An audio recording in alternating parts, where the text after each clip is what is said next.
Hello friends, जय श्री कृष्णा। आप सभी का हमारी यूट्यूब चैनल पे हार्दिक स्वागत है।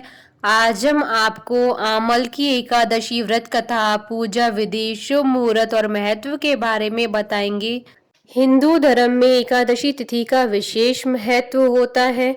पद्म पुराण के अनुसार स्वयं महादेव ने नारद जी को उपदेश देते हुए कहा था कि एकादशी महान पुण्य देने वाली होती है। एकादशी प्रत्येक महीने में 2 बार आती है, एक शुक्ल पक्ष में, दूसरी कृष्ण पक्ष में। पूर्णिमा के बाद आने वाली एकादशी को कृष्ण पक्ष की एकादशी और अमावस्या के बाद आने वाली एकादशी को शुक्ल पक्ष की एकादशी कहते हैं। जो भक्त एकादशी के दिन उपवास करते हैं वो उपवास के नियमों का कड़ाई से पालन करते हैं तथा अगले दिन सूर्योदय के बाद ये उपवास का समापन करते हैं।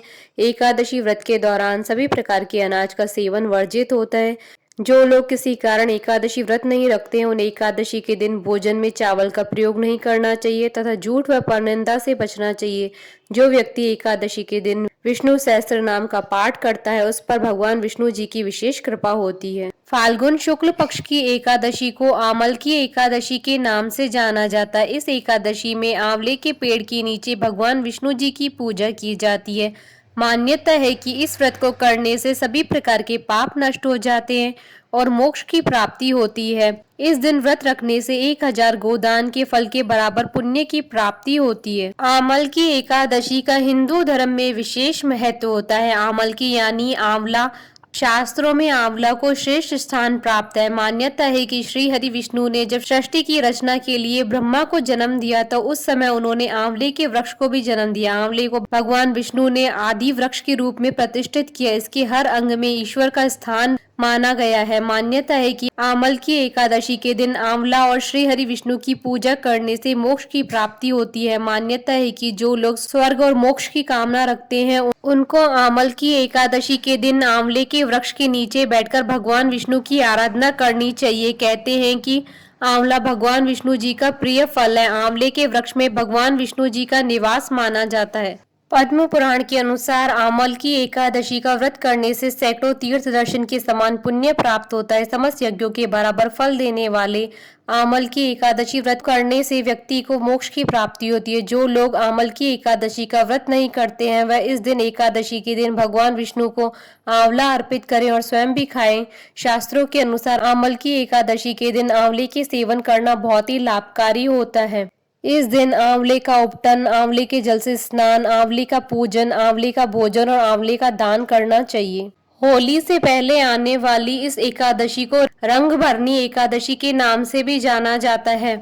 रंग भरनी एकादशी के बारे में कथा है कि गौरी से विवाह के बाद भगवान भोलेनाथ जब पहली बार अपनी प्रिय काशी नगरी आए तो उसी दिन को ही मां पार्वती के आगमन में यहाँ रंग भरनी एकादशी के रूप में मनाते हैं। मान्यता है कि उस दिन मां पार्वती के स्वागत में पूरा नगर विविध रंगों से सजाया गया था। तब से यह परंपरा आज भी चली आ रही है। यहाँ होली से पहले पड़ने वाली एकादशी को रंग भरनी एकादशी के रूप में मनाते हैं। पूरी काशी को रंग गुलाल से सजाया जाता है और बाबा विश्वनाथ का विशेष श्रृंगार होता है और मां गौरी और शिव के स्वागत की जोर जोर से तैयारियां की जाती हैं।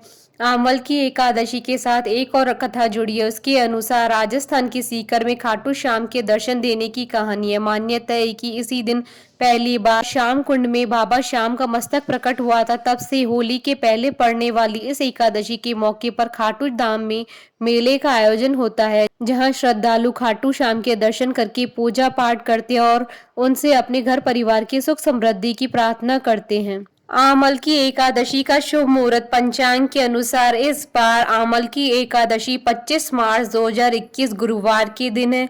फाल्गुन शुक्ल एकादशी तिथि प्रारंभ होगी 24 मार्च 2021 को सुबह 10:23 पर और आमल की एकादशी समाप्त होगी अगले दिन 25 मार्च 2021 को सुबह 9:47 पर। व्रत पारण का समय रहेगा 26 मार्च 2021 को सुबह 6:24 से 8:21 पर। द्वादशी तिथि समाप्त होने का समय रहेगा 26 मार्च 2021 को सुबह 8:21 पर। पूजा विधि। आमल की एकादशी के एक दिन पहले यानी कि दशमी को रात के समय भगवान विष्णु का ध्यान करते हुए सोना चाहिए। एकादशी के दिन सबसे पहले नित्य कर्म से निवृत्त होकर स्नान करें और स्वच्छ वस्त्र धारण करें। अब घर के मंदिर में विष्णु जी की प्रतिमा के सामने हाथ में तिल, कुश, मुद्रा और जल लेकर व्रत का संकल्प करें। संकल्प लेते हुए इस प्रकार कहें कि मैं भगवान विष्णु की प्रसन्नता एवं मोक्ष की कामना से आमल की एकादशी का व्रत रखता हूँ या रखती हूँ। मेरा यह व्रत सफलता पूर्वक पूरा हो, इसके लिए श्री हरि मुझे अपनी शरण में रखें। अब विधि विधान से श्री हरि विष्णु जी की पूजा करें। सबसे पहले विष्णु जी की प्रतिमा को स्नान कराएं और पहुंचकर स्वच्छ वस्त्र पहनाएं। अब विष्णु जी को पुष्प, ऋतुफल और तुलसी दल चढ़ाएं। इसके बाद श्री हरि विष्णु जी की आरती उतारें, उन्हें प्रणाम करें। विष्णु जी की पूजा करने के बाद पूजन सामग्री लेकर आंवले के वृक्ष की पूजा करें। आंवले के वृक्ष की पूजा से पहले सबसे पहले वृक्ष के चारों ओर की भूमि साफ करें, उसे गाय के गोबर से पवित्र करें। पेड़ की जड़ में एक वेदी बनाकर उस पर कलश स्थापित करें। इस कलश में देवताओं, तीर्थों और सागर को आमंत्रित करें। कलश में पंच रत्न रखें, उसके ऊपर पंच पल्लव रखें और दीप जलाकर रखें। कलश पर श्रीखंड चंदन का लेप करें और वस्त्र पहनाएं। अब कलश के ऊपर श्री विष्णु के छठे अवतार परशुराम जी की मूर्ति स्थापित करें और विधिवत पूजा करें। शाम के समय एक बार विष्णु जी की पूजा करें और फलाहार ग्रहण करें। रात्रि में भगवत कथा और भजन कीर्तन करते हुए श्री हरि विष्णु जी का पूजन करें। अगले दिन द्वादशी को सुबह ब्राह्मण को भोजन कराएं, उन्हें यथाशक्ति दान दक्षिणा देकर विदा करें। इसके बाद आप स्वयं भी भोजन ग्रहण कर व्रत का पारण करें। आमल की एकादशी की पौराणिक व्रत कथा। 88,000 ऋषियों को संबोधित करते हुए सूत जी ने कहा, हे विप्रो, प्राचीन काल की बात है।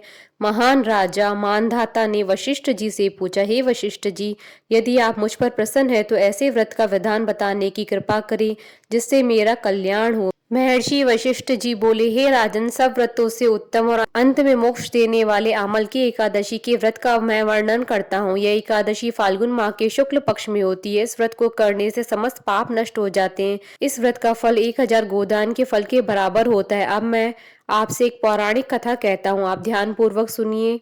वैदिश नाम का एक नगर था जिसमें ब्राह्मण, क्षत्रिय, वैश्य और शूद्र चारों वर्ण आनंद सहित रहते थे। उस नगर में सदैव वेद ध्वनि गूंजा करती थी तथा पापी, दुराचारी तथा नास्तिक उस नगर में कोई नहीं था। उस नगर में चैत्रथ नाम का एक चंद्रवंशी राजा राज्य करता था। वह अत्यंत विद्वान तथा धर्मी था। उस नगर में कोई भी व्यक्ति दरिद्र व कंजूस नहीं था। सभी नगरवासी विष्णु भक्त थे और अबाल, वृद्ध, स्त्री, पुरुष एकादशी का व्रत करते थे। एक समय फाल्गुन मास के शुक्ल पक्ष की आमल की एकादशी आई। उस दिन राजा, प्रजा तथा बाल वृद्ध सबने हर्ष पूर्वक व्रत किया। राजा अपनी प्रजा के साथ मंदिर में जाकर पूर्ण कुंभ स्थापित करके धूप, दीप, नैवेद्य, पंचरत्न आदि से धात्री आंवले का पूजन करने लगे। इस प्रकार स्तुति करने लगे, हे धात्री, तुम ब्रह्म स्वरूप हो, तुम ब्रह्मा जी द्वारा उत्पन्न हुए हो और समस्त पापों का नाश करने वाले हो। तुमको नमस्कार है। अब तुम मेरा अर्घ्य स्वीकार करो। तुम श्री रामचंद्र जी द्वारा सम्मानित हो। मैं आपकी प्रार्थना करता हूँ, अतः आप मेरे समस्त पापों का नाश करो। उस मंदिर में सबने रात्रि को जागरण किया। रात के समय वहां एक बहेलिया आया जो अत्यंत पापी और दुराचारी था। वह अपने कुटुंब का पालन जीव हत्या करके किया करता था। भूख और प्यास से अत्यंत व्याकुल वह बहेलिया इस जागरण को देखने के लिए मंदिर के एक कोने में बैठ गया और विष्णु भगवान तथा एकादशी महात्म्य की कथा सुनने लगा। इस प्रकार अन्य मनुष्यों की भांति उसने भी सारी रात जागकर बिता दी।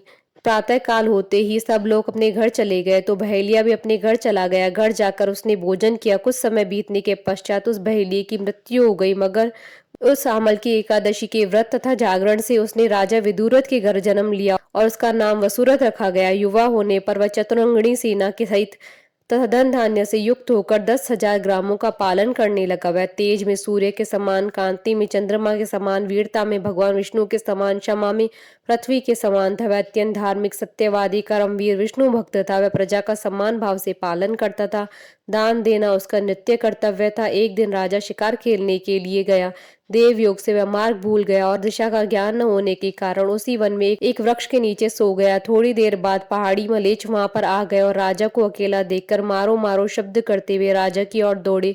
मलेच्छ कहने लगी कि इसी दुष्ट राजा ने हमारे माता पिता, पुत्र, पौत्र आदि अनेक संबंधियों को मारा है तथा देश से निकाल दिया है, अतः इसको अवश्य मारना चाहिए। ऐसा कहकर वे मलेच्छ उस राजा को मारने दौड़े और अनेक प्रकार के अस्त्र शस्त्र उसके ऊपर फेंके। वे सब अस्त्र शस्त्र राजा के शरीर पर गिरते ही नष्ट हो जाते और उनका वार पुष्प के समान प्रतीत होता। अब उन मलेच्छों के अस्त्र शस्त्र उल्टा उन्हीं पर प्रहार करने लगे, जिससे वे मूर्छित होकर गिरने लगे। उसी समय राजा के शरीर से एक दिव्य स्त्री उत्पन्न हुई। वह स्त्री अत्यंत सुंदर होते हुए भी उसकी भृकुटी टेढ़ी थी, उसकी आंखों से लाल लाल अग्नि निकल रही थी, जिससे वह दूसरे काल के समान प्रतीत होती थी। वह स्त्री मलेच्छों को मारने दौड़ी और थोड़ी देर में ही उसने सब मलेच्छों को काल के गाल में पहुंचा दिया। जब राजा सोकर उठा तो उसने मलेच्छ को मरा हुआ देखकर कहा कि इन शत्रुओं को किसने मारा, इस वन में मेरा कौन हितैषी है। वह ऐसा विचार ही कर रहा था कि आकाशवाणी हुई, हे राजा, इस संसार में विष्णु भगवान के अतिरिक्त कौन तेरी सहायता कर सकता है। इस आकाशवाणी को सुनकर राजा अपने राज्य में आ गया और सुखपूर्वक राज्य करने लगा। महर्षि वशिष्ठ जी बोले, हे राजन, यह अमल की एकादशी व्रत के प्रभाव था। जो मनुष्य इस अमल की एकादशी व्रत करते हैं वे प्रत्येक कार्य में सफल होते हैं, अंत में विष्णु लोक को जाते हैं। कथा सार।